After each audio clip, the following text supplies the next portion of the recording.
At the stroke of the midnight hour, when the world sleeps, India will awake to life and freedom. Dès ma première rencontre avec M. Nehru, à Delhi et à Chandigarh, how from being a totally dusty plain, Chandigarh is now covered with greenery. City must grow. It must be given a direction. Hello and welcome to The Story of Chandigarh, a podcast about how the modernist city of Chandigarh came into being and what its future might look like. This is Ishan Shafla, and with me is Dr. Vikramaditya Prakash. In today's episode, we explore the Assembly Building in Chandigarh. We discuss the evolution of its design, examining how it became the focal point of the capital complex.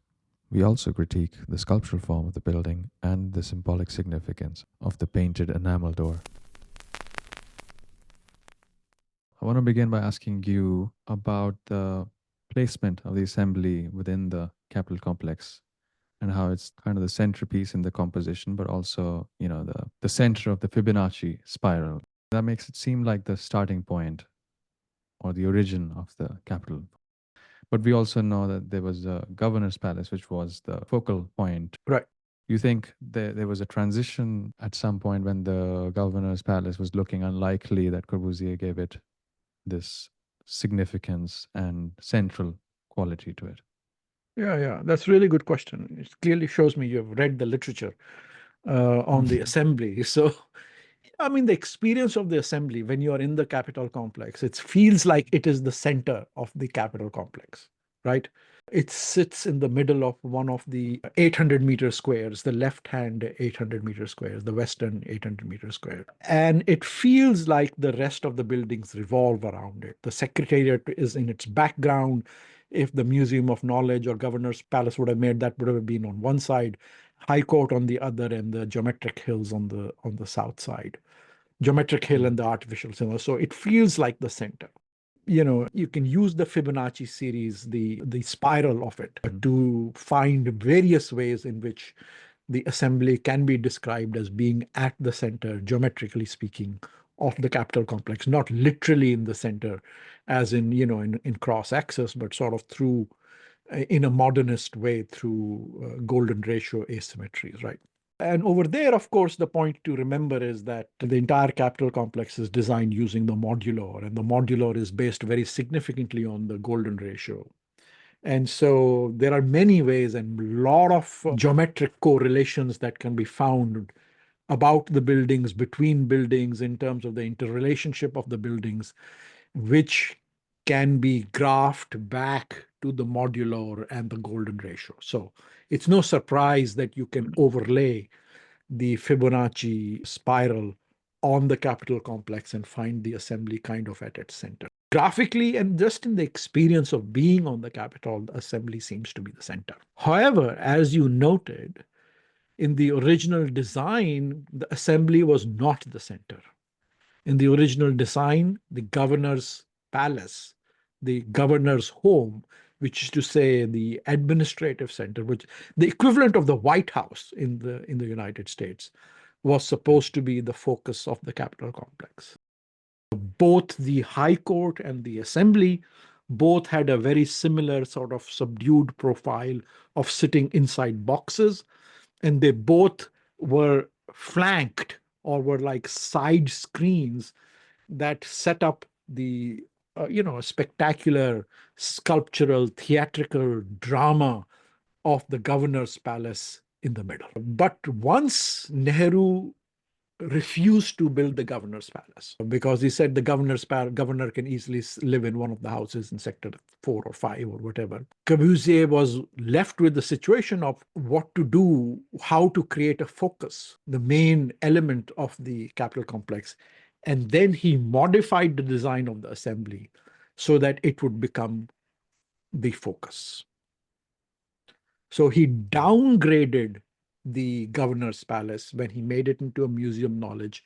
Downgraded, I mean formally, in terms of aesthetics. Right. So that it just became a simple box, so that it would not compete, right? And instead, the assembly, from being a simple box, became this sculptural look at me object and asserted itself as the center. So that change took place at that time. And I think that change took place around 1955, 55, 56. So if you look at the old Le Corbusier Oeuvre volumes, there are complete detailed designs of the assembly building in its old design. After that, it becomes the new design, which is this one. Yeah, very different, especially the paraboloid without the curve. I think more vertical, almost less sculptural. Yeah, originally it was a box. The paraboloid did not come out through the roof.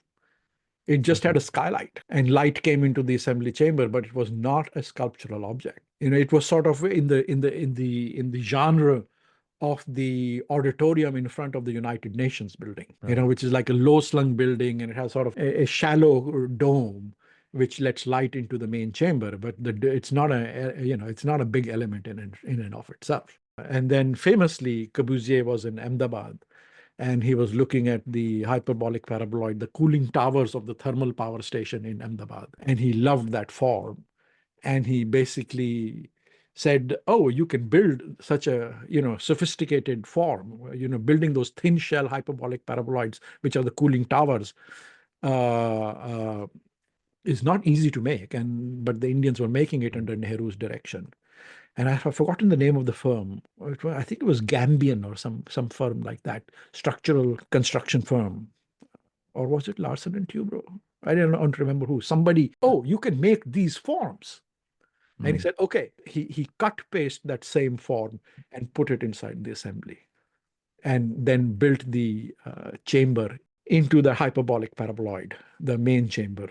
And when that got put in, he sort of built a big pergola as the entrance in the form of the horns of a bull. I was going to say, do you think this is a modernist move that was prevalent at the time generally? Because Frank Lloyd Wright did something similar with, at least programmatically, with the Guggenheim, taking the kind of like the parking garage form and making it into a museum. And here Corbusier takes a cooling tower and puts it to completely different use.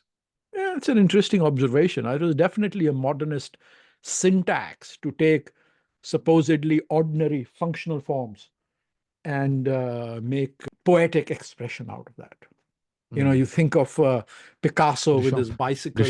Duchamp with the toilet. Or the Duchamp with the toilet, or Picasso with his bicycle seat and the handlebars, making a bull out of it.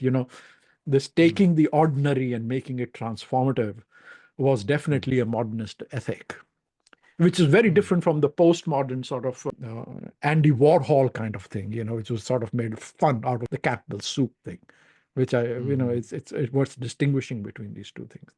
I'm just thinking about it because just now they sold a banana with the duct tape to the wall for like $10 million. It's so stupid. It shows how this kind of thinking has corrupted and gone down in the art world. Their argument is it's a symptom of the times and, cryptocurrency and like kind of mimicking meme culture. Yeah, that's right. It's the meme culture. That's an interesting thing to think of this. I suppose one could think of the assembly building as a meme of a cooling tower. And a bull. And a bull. But all art is referential in that sense, right? We used to say reference. Everything is a sort of a remaking, a collaging of things. Could potentially think of the plaza as a sort of, contained garden in which there's a sort of set design thing going on, where he's kind of moving around these elements and how they're in dialogue with each other, Yeah, for sure. No, I think the way the buildings frame the landscape around themselves, how they frame the Shivalik hills and the artificial hills, definitely borrows the plaza and its relationship to the landscape around it does have something about a stroll garden, as they say, or the Japanese garden, about as you move through the relationship with the buildings and the landscape becomes an extremely significant thing. You refer to the assembly as a self-conscious structure, I think, in your new book.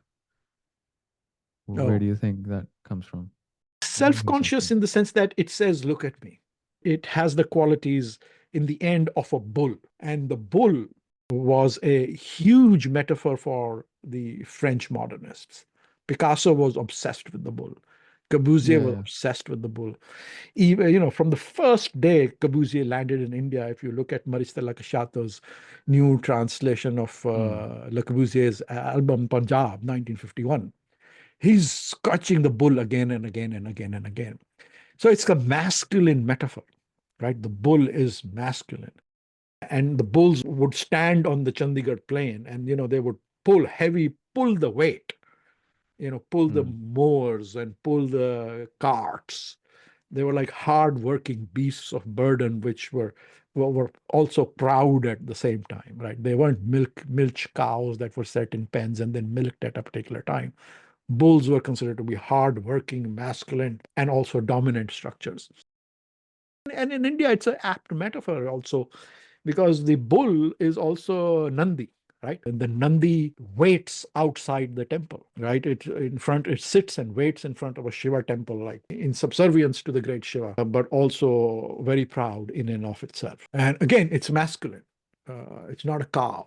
Shiva didn't ride a cow. Shiva rode a bull. So there is sort of masculinity questions also integrated in all of this. Assembly is definitely a bull, but a bull with all 4 feet on the ground, whereas the governor's palace was a rampant bull standing up on its hind legs, ready to be very proud and charge the matador or whatever.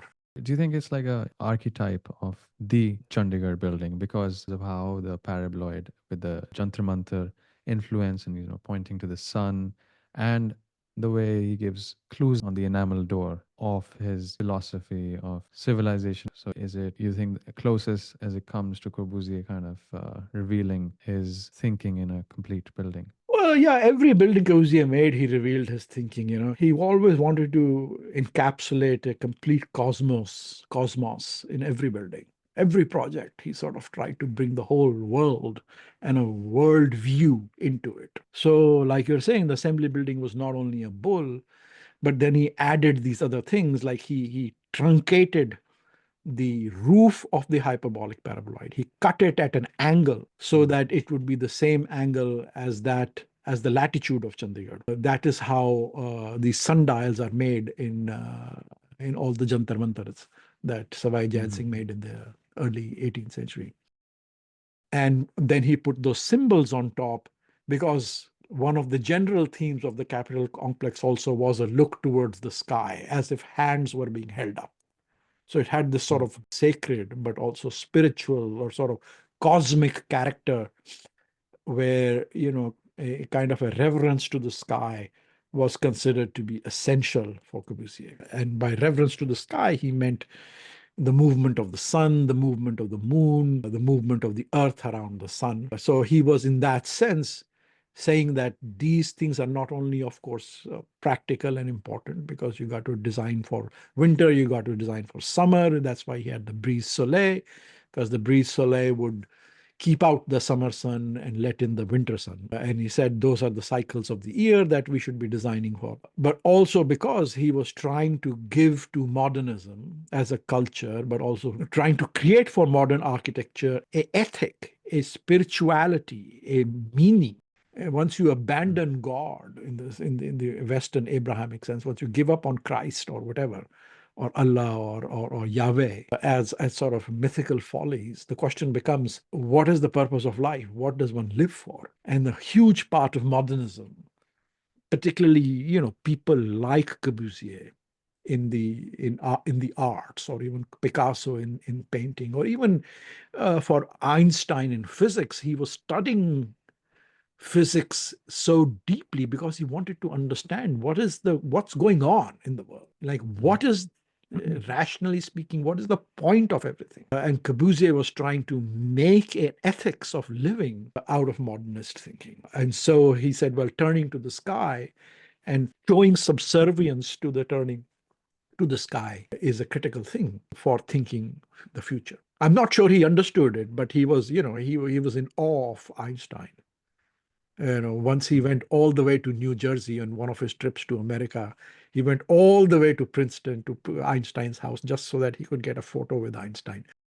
So that quest is still ongoing. I mean, in a sense, when we look at the Western history or Western history as told, and I think this is an old quest in Indian history in general, Indians have been obsessed with the sky, with the movement of the stars, with the movement of the sun, with the movement of the planets. Before telescopes, Indians have been obsessed with the sky and asking the question. This is what every Hindu temple is about. Like, what is the relationship between the movement of the stars and the planets and the sun and my life? There must be some relationship, is the whole point of what we call today astrology, right? So Corbusier is in a sense asking the same question. What is the relationship between the sun and the stars? At a practical level, because you have to, account for different times of the day, but B, also intellectually, spiritually, and in terms of the meaning of life. What is the relationship and what's going on in the cosmos and my life? So Hindus have been, in particular, have been anciently obsessed with this question. And even today, modern physics, we have the James Webb Telescope and the Hubble Telescope and all these other telescopes, etc. Why do we do this? Why do we care what's happening on a star 50 million light years away?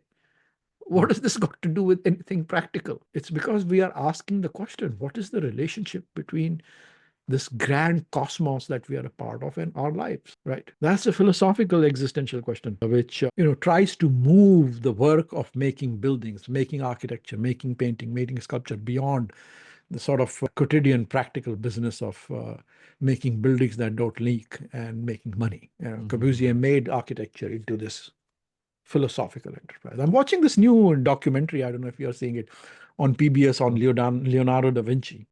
Western history, Leonardo da Vinci is kind of considered the first modern because he very actively wanted to correlate the patterns of nature to his paintings, not to make beautiful paintings, but to sort of to expose what he thought the functionings of nature were in his paintings. So this is a general modernist sort of ethos, which, earlier today in our conversation, we were talking about inheriting modernism.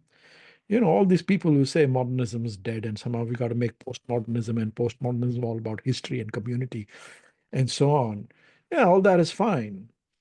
But the fundamental issues or fundamental questions posed by modernism about the nature of the relationship between human life and the larger cosmos are still unanswered. We don't have answers to these questions, but we are still asking these questions.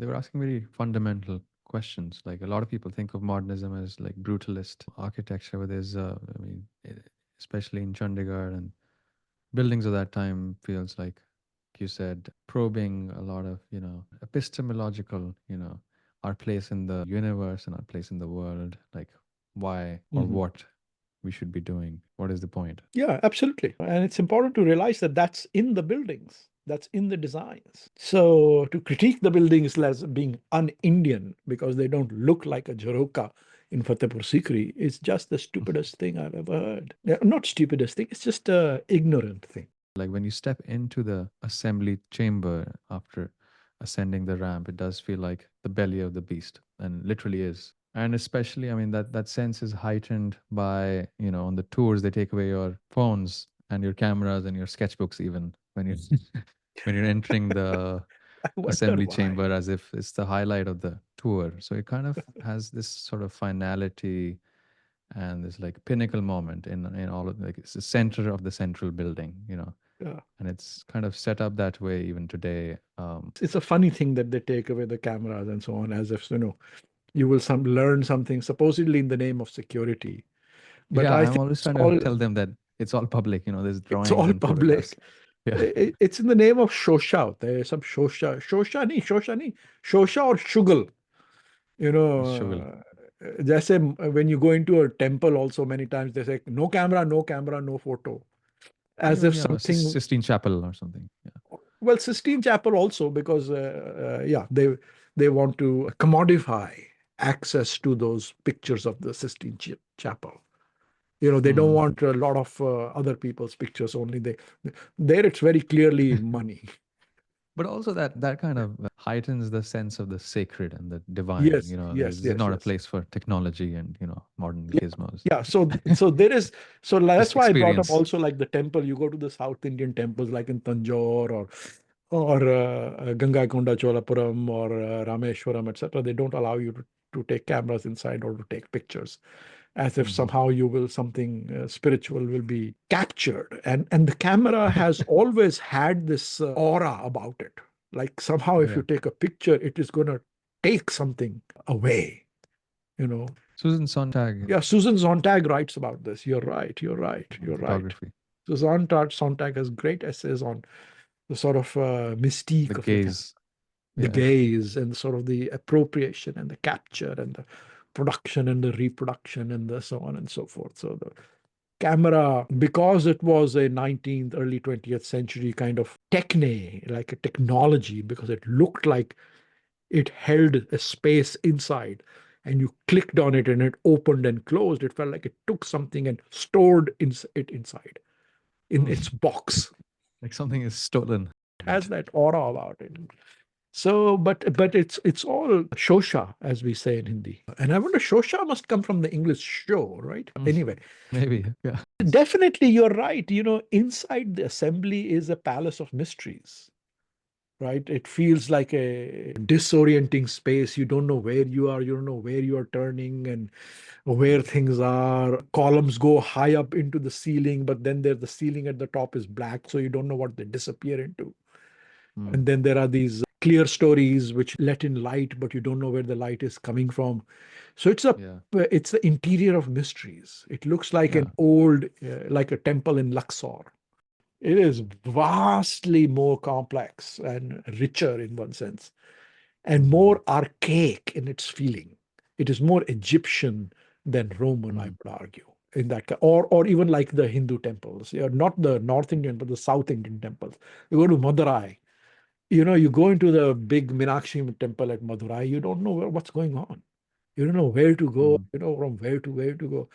It's got a deeply mysterious quality, as if, something happens inside here, which is, magical and so could be dangerous, That's true. But it does live up to that moment, to the hype of all, It's one of the most fabulous interiors of a building I have ever seen anywhere. Interior of the assembly is just divine. Yeah, it's like the crescendo, It's also theatrical because, there's all this darkness and mystery. And then you go through this narrow gate and you turn around and you go inside the assembly chamber. And then it's like a soaring magical space which goes into the sky, right? It's like, wow, how did I reach this space? It's interesting to think of Corbusier designing this for the everyday users, the members of parliament, and to think of their everyday questions as having a cosmic element and, thinking of it more broadly, perhaps. And same with the High Court, I guess. Corbusier's imagination, all the legislators were mini Nehrus and mini Gandhis. Deep intellectuals asking complex questions of the meaning of life and trying to create a civil society out of it. He's trying to choreograph a situation where you can ideally think of it in a holistic, yes, multi-dimensional way. Yes, he's trying to choreograph that. He doesn't know it's full of our Punjabis throwing juttis at each other. I remember that anecdote from Yuli's writing about Corbusier originally having terrazzo tables, and then somebody told him they need to thump the tables. Yeah. So he made them out of wood. Yes. Yeah. He was like, I didn't know you wanted thumpable tables. Yes, that's right. That's right. In the public imagination, that's where the assembly starts and ends. Like you go through this forest of columns through the side entrance, and then kind of the rest of the building disappears, That's right. Also because it's not accessible, even the Haryana part of the assembly. Yeah, not accessible to the public, but it is conceived as a sort of a holy of holies. Like you got to work your way in there. You got to cross the gauntlet, the maze of the columns and the ramps and the everything. You got to find your way through that. And if you survive that, and if you survive the Minotaur, in a sense, as in Greek legends, then you can arrive at the chambers. They are not easy to access. You have to have courage. I think a lot of people don't know this. I didn't know this for a long time, that there's a amphitheater on the roof that is accessible via a bridge. But I don't think it's ever been used, not to my knowledge. Has it? Well, the amphitheater is just on the roof. So the bridge at the top with the elevator is so that the roof of the assembly can be cleaned. Originally, it was exposed with clear glass, But it's but too then they bright. covered it with black and put in the artificial lights because they were having problem with all the light coming in. It would be wonderful to sort of restore that, what that would be. Yeah. But there is a stage and seating like in the open hand trench of consideration, the pit, the open hand pit on the roof of the assembly building, which Corbusier said was to be used for solar festivals. I don't know what that means. But it's worthwhile imagining what that would be. Yeah, what would be the solar festival? What would we wear? What would we do? What would we say? This is a question worth asking. But because nothing, it has never been used. Isn't the light from the paraboloid, when it used to be uncovered, it's set up in a way that it shines on the speaker at a particular time of the year, isn't it? At the equinox. On the bust of Gandhiji, it was supposed to shine on a solstice or something. But I don't know if that is true or if it works. But they still do the rotating of the enamel door at the start of the sessions, right? They do. Once a year. They do it. I'm asking you. I don't know. I don't know. The I hope purpose so. of the big enamel door was that it was to use once a year when the session starts, as Corbusier put it, to remind the legislators that they are sons of the sun. Suryavanshi, we might say in Hindi. So yeah, so if you look at the entrance of the assembly building, it has the big enamel door, which sits right at the X point of, if you take I think the 400-meter square, and you make cross access on it, where that intersects is exactly where that door is. And that door, was painted later on by Corbusier as a sort of he painted a door first for the chapel at Ronchamp, the Notre Dame, Our Lady. But then he decided to paint this chapel, this door, and the door is a visual codex of the concepts of the Capitol complex. Yes. Right. So the door has two sides. It has an outside side and an inside side. And the outside side is divided into an upper half and a lower half. And the upper half basically has the sky. It has the summer sun, the winter sun, the movement of the sun, earth around the sun, the 365 days, the daily cycle of day and night, and all that.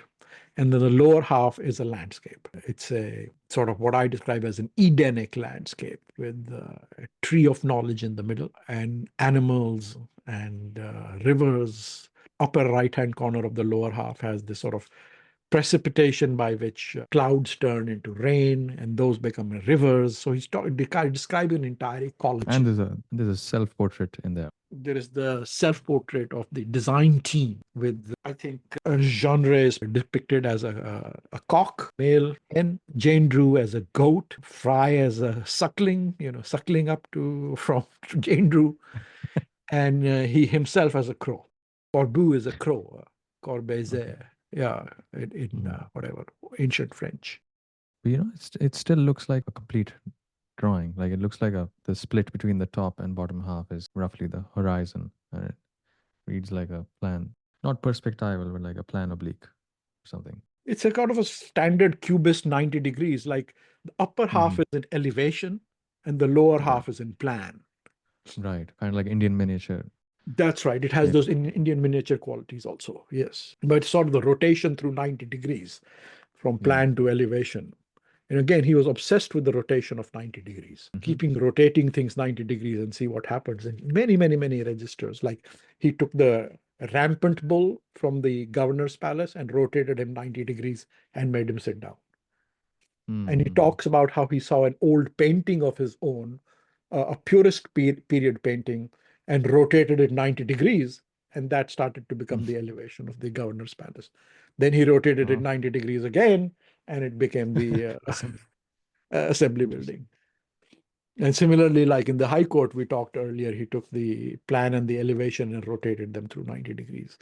So this 90-degree rotation is a sort of a standard of cubism that Corbusier used extensively in purism. He felt that there was something deeply human or even divine about the right angle, because you don't find the right angle in nature.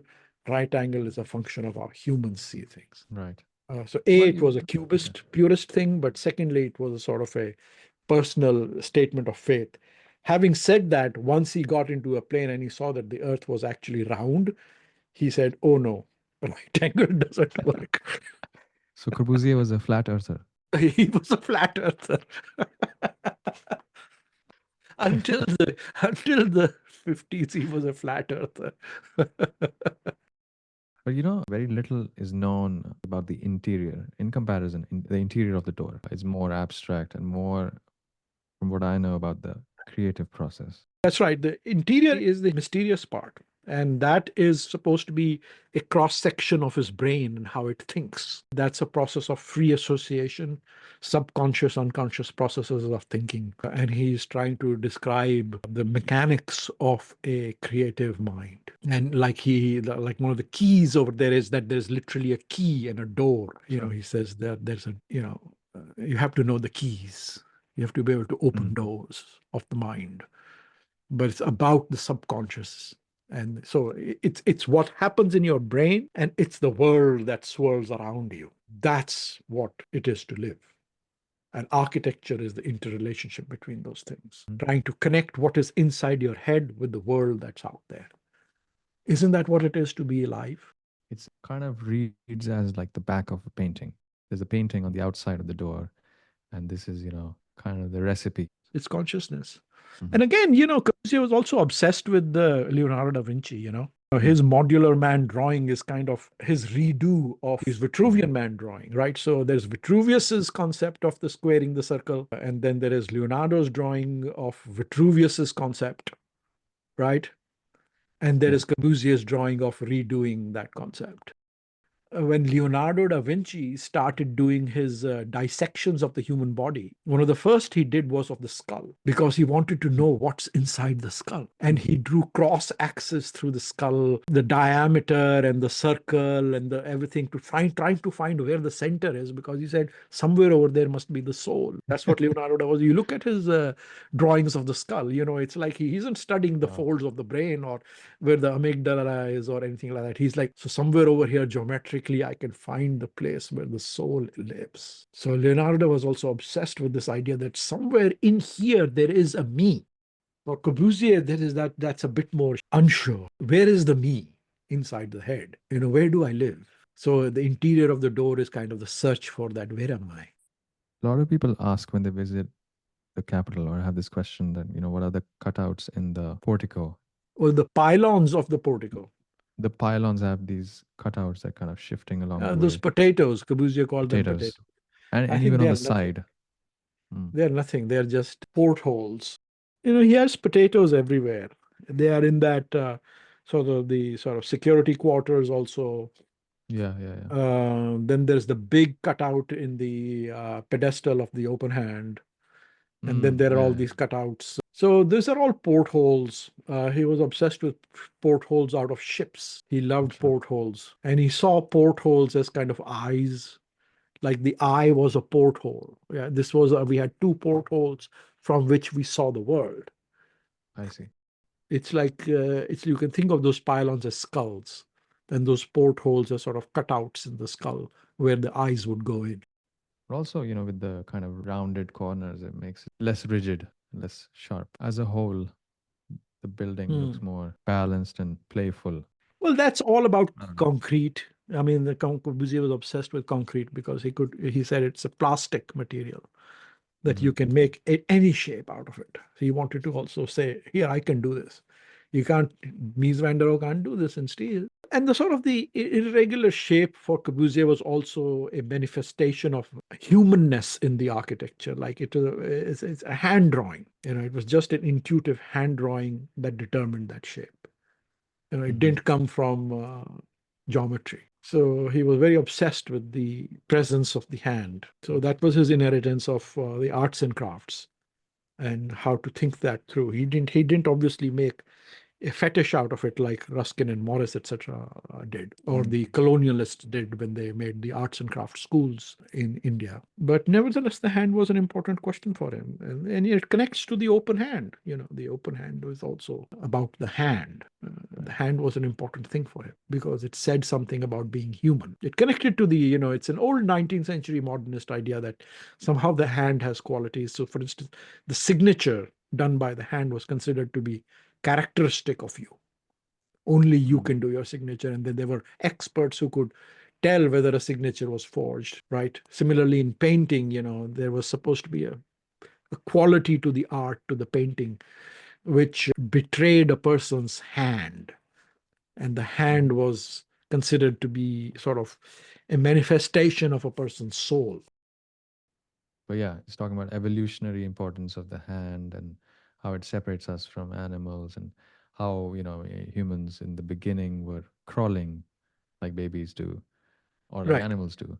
And then once they realized they can stand on their feet, and then their hands became free to explore and do other things, and that led to weapons and whatnot. Right. Yeah. Or for Corbusier, putting up your hand and saying, I will do this is the sort of the thing about the open hand, say, me. You put your hand up and it says, I will. I mean, it's a funny thing. I think about this now. They used to say, people who can write would sign. And the unpad or the illiterate were called anguta chap. Oh, yeah. Now we have reversed it in the digital age. It's your finger and your biometrics, which are considered to be foolproof, right? You can make perfect copies of Picasso paintings or Jackson Pollock's. So assembly in that sense, it's this mysterious bull with this sort of hidden chambers, 2 hidden stomachs that stands in the center of the assembly. It is, of course, the institution of democracy, the whole institution that Chandigarh embodies, that the Nehruvian vision, the Nehruvian state legislated, that they wanted to express as the counterpoint to Lutyens New Delhi, which Lutyens New Delhi was an imperial building, which indicated the authority of the Raj. But for Corbusier, it was about making the building of the assembly as everything. Thanks for listening to the story of Chandigarh. This is your host and producer, Ishan Chawla.